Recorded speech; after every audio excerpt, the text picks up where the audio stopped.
I'm going to speak a bit more about something that might be interesting to you too, is when we decided a few years ago to start Ethereum as a API native company, is what we learned along the way. So just to give you a very simple one-slide introduction of what we do, because it's important to understand why we can provide it as an API. What we do is watchlist screening. So what is watchlist screening? Basically, it's just matching counterparty names or names in transactions with names in a watch list. So typically, watch list is a list of people that you should not do business with for one or another reason. So basically, if you have John Smith or G Smith, well, it should match with John Smith. Oh, okay. How difficult is that? Well, not very difficult.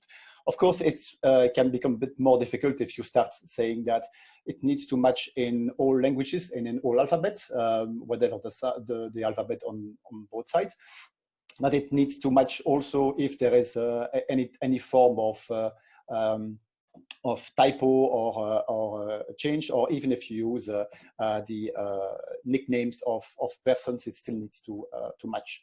And even if the nickname is in one alphabet and the name in the list is another alphabet, and it also needs to work for companies and for individuals. And then in order to add another layer of a bit of complexity, I would say that the size of these lists is about like 5 million. The size of the counterparty databases can be up to 250 million. And all this has to happen 20,000 times per second. So obviously, all that together makes it a quite interesting problem to solve. And that's what we have been doing for about 20 years. And we've done that with 4 different companies, creating these solutions as, I would say, traditional vertical solutions. So the solutions that used to be shipped on a CD with a few guys in black coming to your company and installing for a few weeks. And when we created Ethereum in 2017, we said, okay, yeah, what we want is really to go to the core and offer just that service, but as an API. And what I would like to share with you is a bit what we learned along the way from 3 different lenses. One, what we learned about the market and how ready the market is today for APIs. The second part is about the product, how you design the product specifically to be an API native product. And third part is about the technology. What are the important factors and what are the challenges that we have encountered? And as I said, all this is based on our experience, and I will share honestly where we had trouble, where we hesitated, and what kind of decisions we took.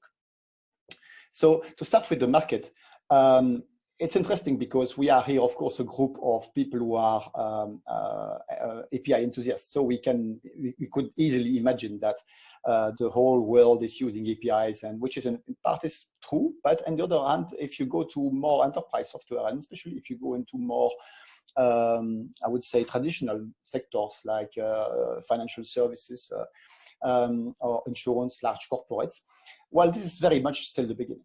And it's important to understand that even nowadays in 2020, if you start an API company, you need to be ready to evangelize, and a lot. So you need to be able to explain not only the advantages of an API, but what an API is.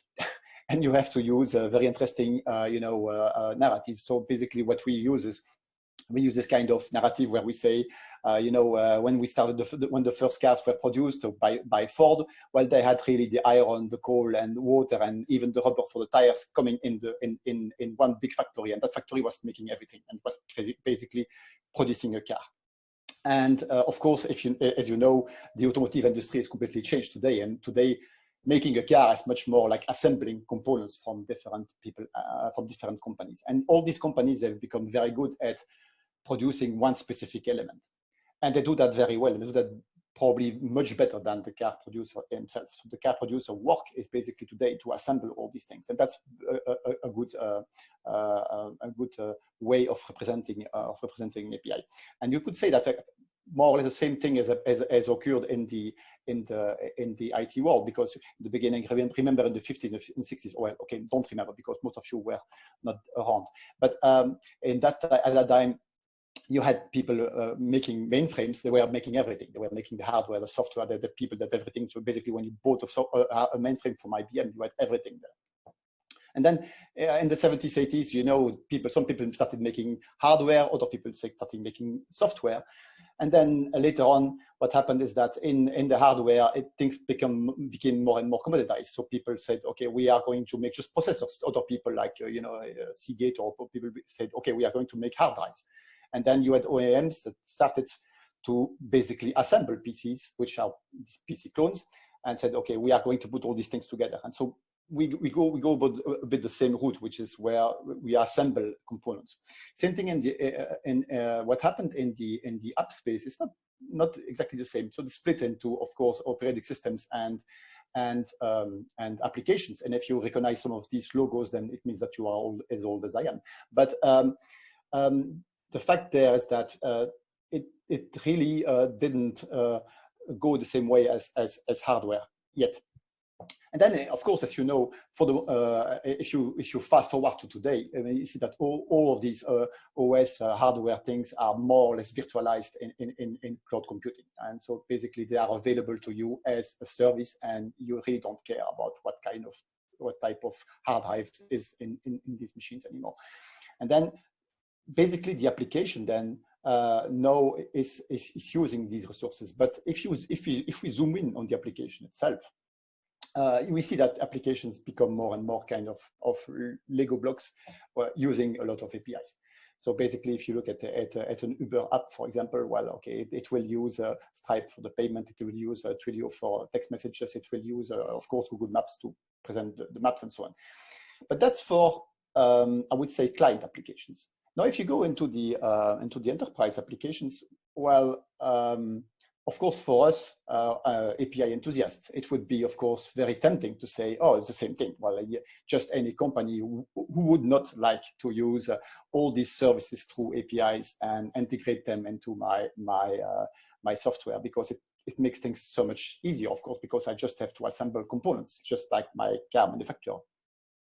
But the actual situation is a bit different, of course.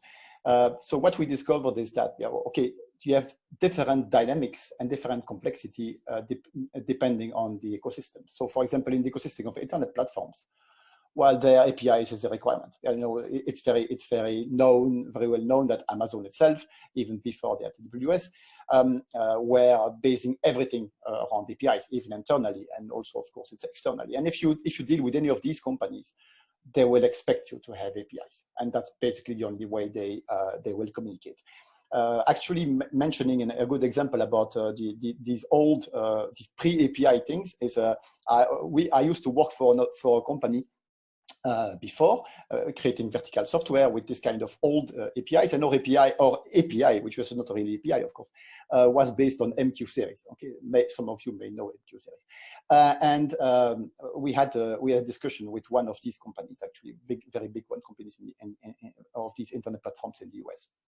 And they were asking us over the phone, okay, what's your API? And then somebody in my team said, oh, we have MQ series. And there was a huge silence on the other side, and somebody asked, like, what's MQ series? And because, of course, we were living on two different planets. We were dealing with banks, and they were already in the API world. So that's really interesting, because it shows that these companies are already there, because it's native to the way they've been designed. In corporates, it's interesting because it's very much depending on size and agility of the corporate. Some companies have quite large IT staff, and they have, of course, already implemented APIs for some things. But for a lot of them, especially large traditional corporates, they use more and more. They actually use APIs, but not directly. They use it through their solution vendors.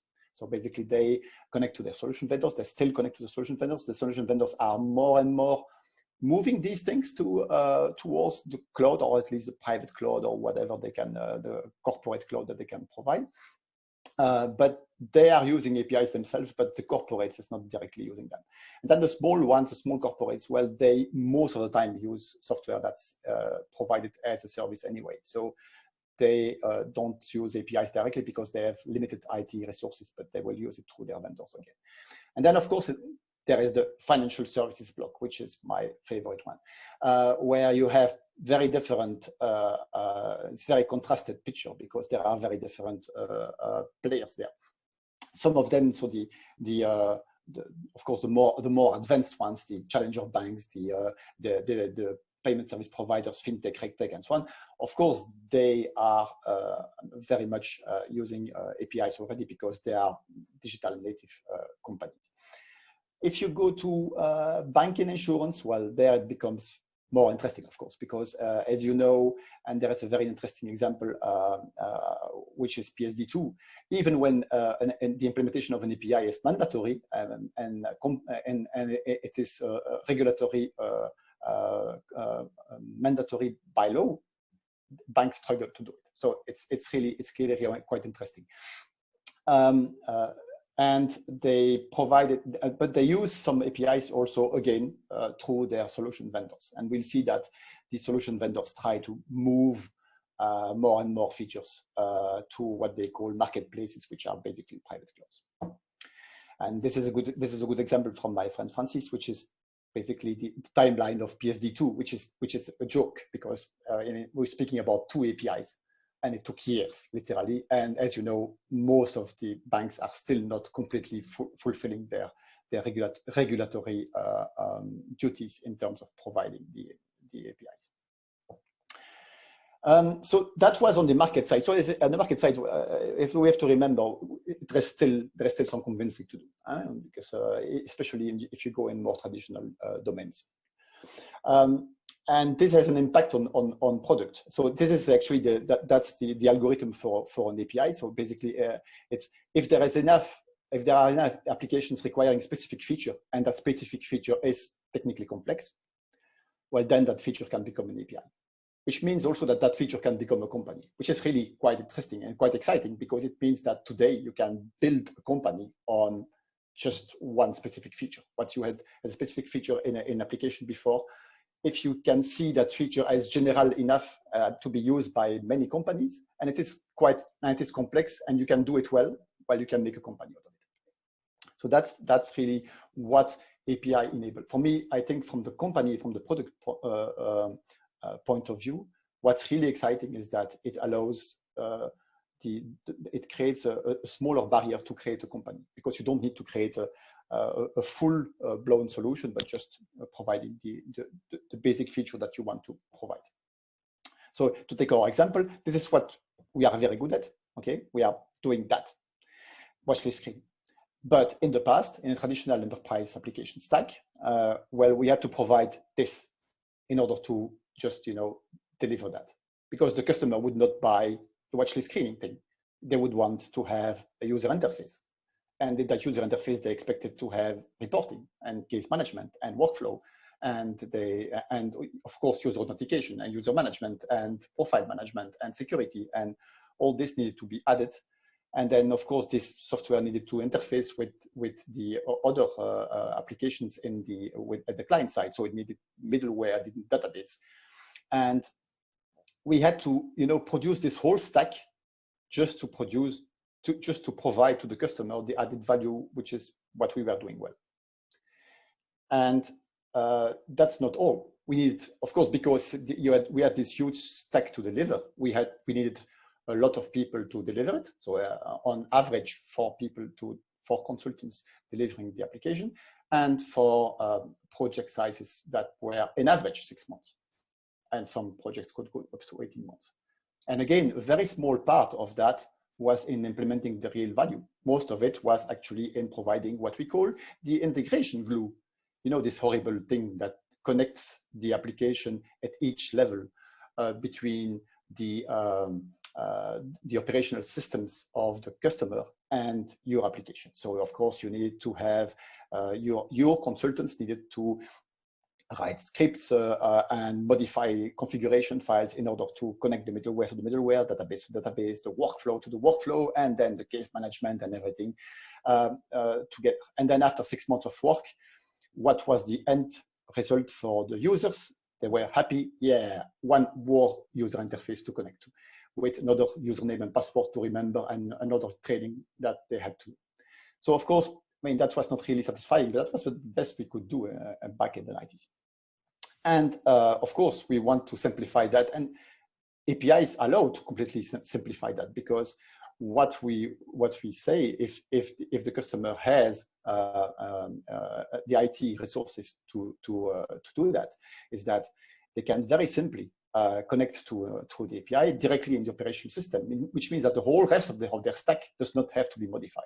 And the users can continue to have their own user interfaces, and everything will work like as before. They will just have the additional, the added value indirectly in their application. Of course, this is only a first step. But what we, of course, all want is that all this complete stack disappears and goes into the cloud. And that's what legacy vendors are trying to do. They are moving their application to the cloud, which is basically what they call lift and shift, which is basically I take the application that's running on my customer side and I move it into my vendor's cloud in order to provide it as a service and to have a different business model.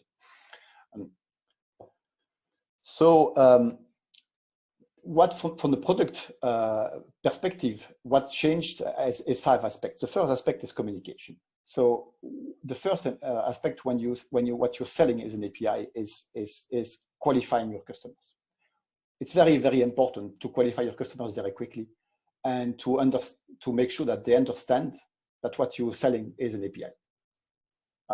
You don't want to be in the situation where after 2 hours on the phone, the customer says, yeah, but how is your reporting working? Or how is, where are your screens and things like that? And because then basically you discover that you have failed to explain that you're selling an API. So that's really important, qualify customers. The second thing is explain your choices. We had 2 big choices. The first one is we don't provide a GUI. We don't provide a user interface at all. We just provide an API. So you can do everything to our service through an API. You can configure it. You can of course use it, but you can also query the statistics and everything. You can do everything through the API, which means that we don't have a user interface, but we have to explain that choice. Another choice is that we don't store any personal data. So we don't when customers send names to us to screen, we don't store them locally. But we because we can provide a service without storing things locally, and that's again kind of choices that we have to explain. So again, when you have an API, it's not very simple to explain. And as I said, a lot of things still have to be explained to customers. They are very used to traditional applications with screens, login, passwords, and profile management and reporting. So you have to explain them how it is different. And then, of course, you have to talk to people who see the value. Okay, I think this billboard by Twilio, which is an API company, is quite important. Is ask your developer. A lot of times, when it's important for us to be able to have the developers in the conversation, and that's something that's very important to understand when you sell an API. Is that your customers are mainly developers. So we have this traditional way of talking to customers is first we explain the service to people from business who have to understand the value of what we offer.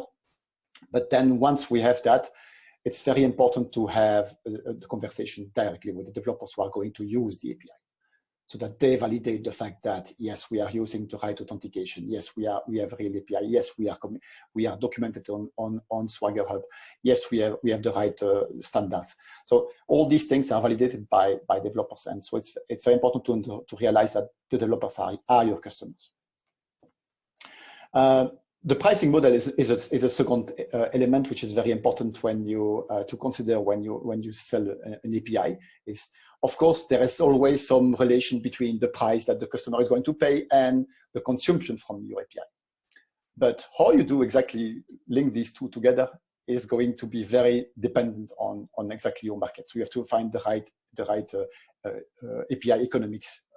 So it's not always as simple as counting the number of requests, because it may not always work. Okay. So, for example, we as I said, we have these with sometimes files of hundreds of millions that people send to us in order to, one by one to check all the records, and they can do that every day. We cannot count their every request as every check as a request, and we cannot not price them for every request. That's our choice. But for transactions, for example, we do it. So we have a principle of what does repeat, what does not repeat, and we have different prices for that. For other types of APIs, you may have some other different economics, but it's very critical to understand what kind of pricing you are going to apply, because it's going to be very difficult to change that in flight.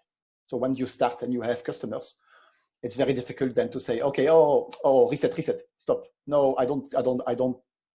You don't pay that way anymore, you pay that way. That's very difficult. So you have to think your pricing very closely in the beginning, because of course, it's one of the most important things that for your company, because that's how you earn money. And also you have to keep it simple.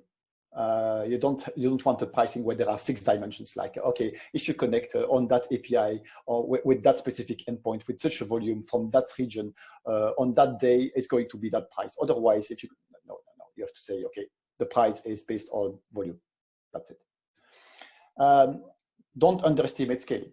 That's also very important in APIs. Is you may start with your first customer who says, oh, I have 100 records per day. And then, and then you make the price for that, and you say, okay, but then maybe your second customer is going to say, I have 10 million transactions per day. And the same pricing needs to work for them also. And then the third customer is going to say, I have 200 million customers. And then your pricing needs to be able to adapt. So think about market segmentation. For different types of customers, you may have different types of pricing. And by the way, there are a few examples. You have the traditional small, medium, large, or enterprise. For what we have discovered is for enterprise software, most of the time your pricing is not public. It is always something that is discussed in a sales discussion. And then, of course, never underestimate the cost to run your service, because even if people are just using it for POCs or for tests, you still have to pay it. And believe me, AWS and Azure, they have their pricing model very well figured out. So when your API is running, it will cost you money, and at the end of the month, you will get a bill from them that you have earned money or not. They don't care. Okay, so that's always very important to not forget that there is a cost to run your own API. On the product roadmap side, okay, that's more my product management part. Well, APIs are really nice.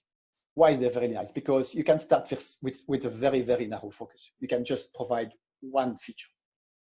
And that's really the dream of I mean, everybody's always speaking about MVPs, but delivering an MVP is not easy as soon as you have a user interface or things like that, because even building a very simple MVP is going to cost you a lot of development time. With APIs, you can test new ideas very quickly, and you can just add new endpoints, trying them, and new features, and see if they work. You can have an agile approach, which is really very easy by doing. You can do A/B testing. You have 2 different versions of the service, and you can test them. You have a lot of analytics, which is really key, because and that's something that, by the way, you have to implement directly from the start. You have always to think about capturing every possible analytics from the start. So I'm not speaking about data, because customer data, as you know, there are a lot of GDPR issues and things like that. We don't want that. And as I said, we don't store any customer data. But metadata, analytics, statistics, this is what is allowing you to tune your service. It's extremely critical. So the fact that, as I said, no user interface can allow you to iterate very fast in your code, and everything as long as you have no non-breaking changes that don't change your API, everything can be quickly reversed also. So you can test IDs, you can come back and you can implement in different ways and test how they work. You are in control of the roadmap. This is so beautiful because we have been delivering vertical software for on-premise software for like 20 years. And it is a nightmare because after 5 years of commercial success, what happens? How many versions have you in the field? 16, 17 different versions. We press the customizations and you have no idea. So when a customer asks, calls your support, because you need support in that case, the customer calls support, the first thing that you try to figure out is what kind of version this customer has and what is the modification. And you don't have that problem with APIs. And you are in control of the roadmap. You can enforce the update policy. And you can say, okay, guys, as of tomorrow, well, we move all to version 1.4, and that's beautiful. And of course, you have to think also about partners, a bit more about that later on, but your roadmap needs to be partner friendly. What I mean by that is the analytics and the statistics and data enabling is not only for you, but also for your partners. If you can add more, if you can capture more information and you can send back the information that you capture through your API to your partners, you actually add value for them too, okay? Because they use your API. Well, they actually, if they can have statistics on their own usage, it can be useful for them. And that's really quite useful.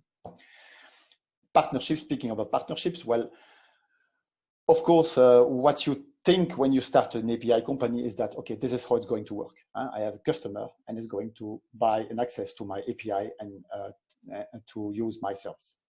Simple, elegant. What happens actually is much more something like this. You have your service, and your API.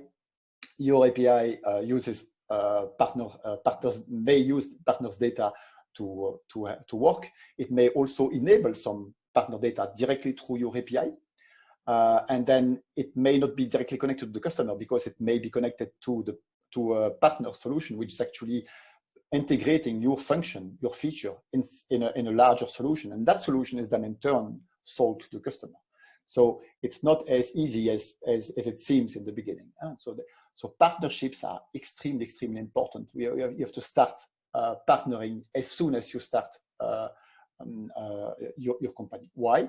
Because an API is something that can be of enormous value, but it is totally useless if it's there alone. Nobody uses it. So you have, of course, as I explained in the beginning, you have some customers who can directly consume your API, and because they are technology companies, but a lot of them will actually consume your API through partners, and therefore it is very important to keep the relationship to the partner as something which is from day one. Customer success, of course, which is a new name for integration, because in enterprise software through an API, thinking that there is no integration is an illusion. Okay? There is integration, but the integration is much more in the form of customer success, in the sense of you are helping the customer or the partner to better consume your service through your API. So you have to help, explain, enable your partners and your customers and help them in their way of consuming.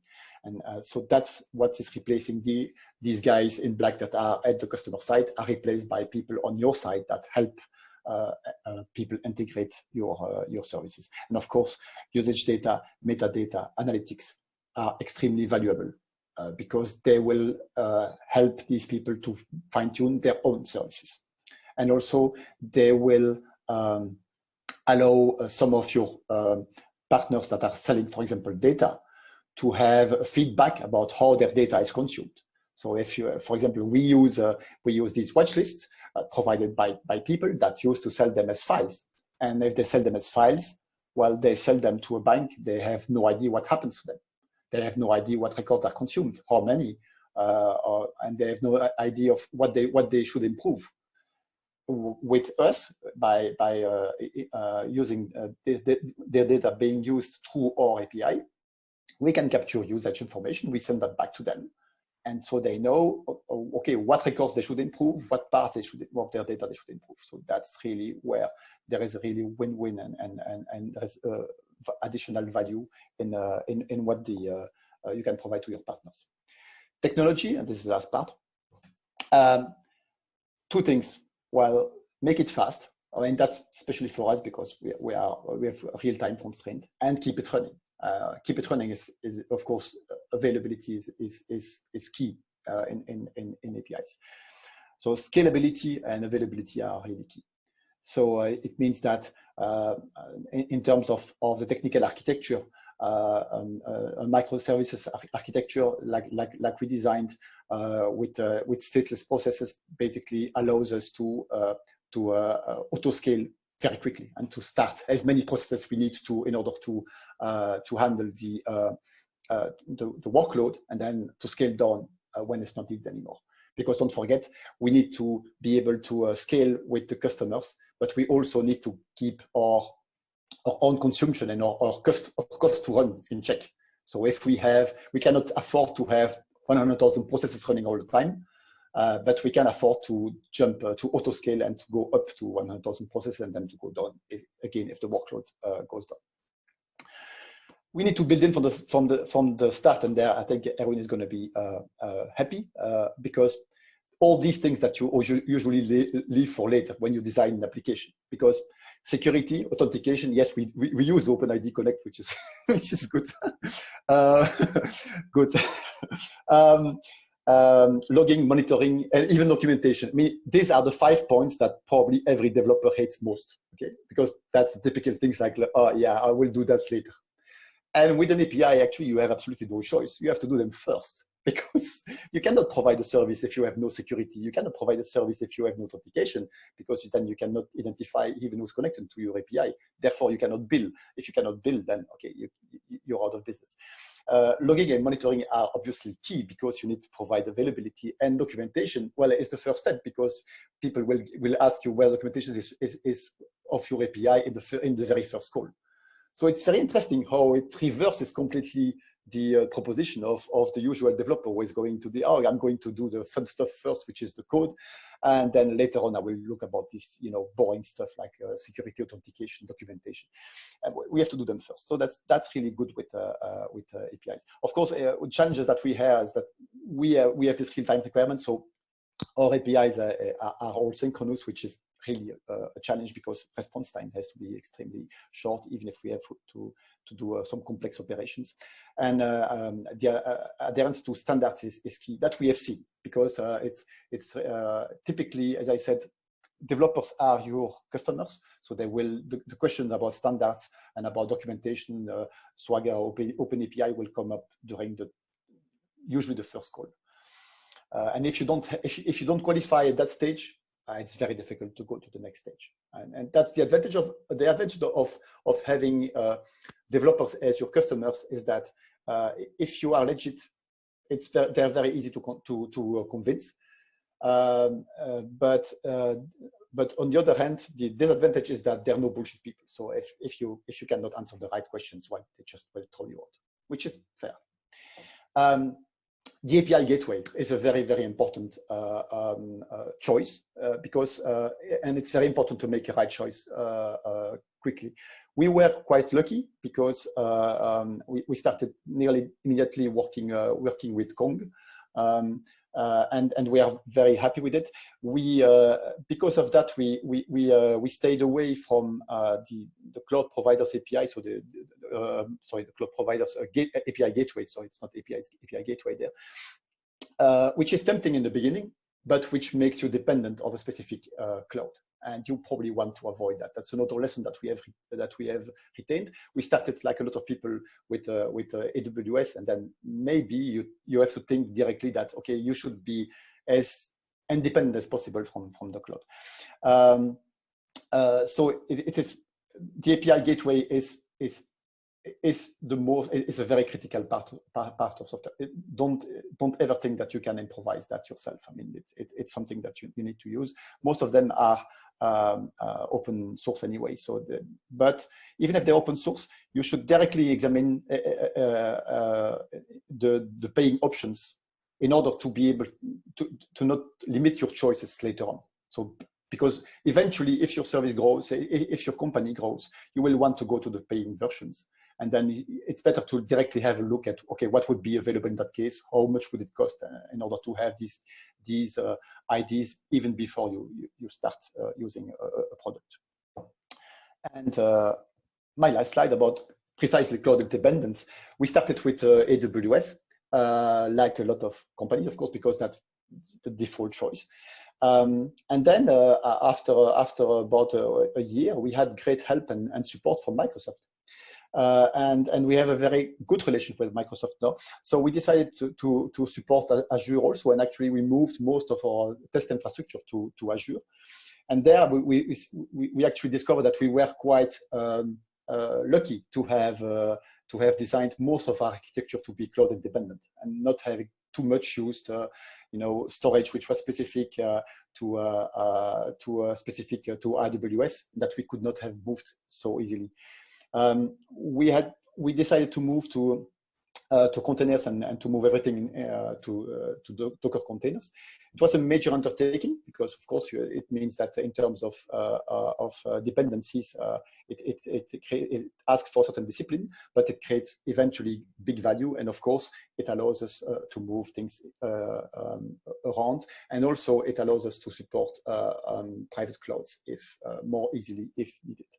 So next logical step, of course, would be to move to Kubernetes, and we are doing that for the moment, and then explore other possibilities like CloudFront or CDN and Azure in order to even be multi-cloud. And of course, it is also key to think about the fact that even if you use a cloud provider, you are not completely protected against the fact that you can have a complete failure of a cloud location. In terms of network and things like that. So it's always better to have multiple locations. So we are deployed, for example, AWS, we are deployed in both Frankfurt and Dublin, just to be able to have two locations in case we need to. Okay, that was my bit about all the things that we have learned in creating this company over 2 or 3 years. Switching to the questions and answers. Yeah, thanks for the very interesting presentation, Pascal. I don't see any questions from the audience for the moment, so I will ask my own question. I liked your analogy with the car manufacturers and how it evolved. But do you think that most enterprises are ready to evolve to that kind of assembly of components, or will they basically get into new troubles because they enter in a kind of spaghetti integration? It is. I wish it were an easy question to answer, because I laughed when, but I was on mute, when Erwin mentioned Corba, because if you go back in our IT history, for us, the veterans, I think that the holy grail has always been like total reuse of components and connecting them together and develop once, deploy a limited number of times. So I think there is always a balance, and what you see is that things will always tend to go to that balance. I don't think that ever it will be a situation that where we will have only APIs and only components but on the other hand, I think that things will certainly move to a direction which will be much more the usage of standard APIs than it is even now. And you see that actually with PSD2, you see how totally painful it is, but still, I mean, we are getting there. But of course, the fact is that in IT, it's not because a new paradigm exists that it will completely replace the previous one. Because I showed the example about with the mainframe, there are still mainframes around, and and they're fine. They're just they are doing some specific things, and I think it will be the same thing with on-premise software. On-premise software and also monoliths will still exist, but maybe for specific usages. We have an interesting question from the audience. Why would you recommend not building an API gateway yourself?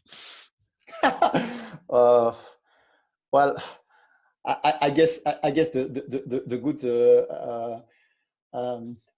there is this I don't know, this axiom about the most brilliant people in the world are never working for you, you know, because they are working in other companies. And if you look at what is built today in open source, and that's the beauty of open source, is that you can really see what other teams are doing, and you see the community support behind projects like Kong, also like TIC and so on. Well, it would. I mean, but the interesting thing is that it is always possible to fork these projects and start on your own. Why not? Because they did it. So because I think that Kong itself is based on NGINX, I think. Yeah, so it's, why not? If you feel like you can do it, well, then do it. But I honestly say, okay, if your value is somewhere else, well, then build on what is existing. And I think Erwin would certainly agree with me about the fact that open source software that is existing and that has been audited is probably safer than what you would build yourself. But if you think that you can add value in creating a new API gateway, then by all means. And by the way, if you can make it with a front end and dashboards which are free, then I would actually use it. But but you're welcome.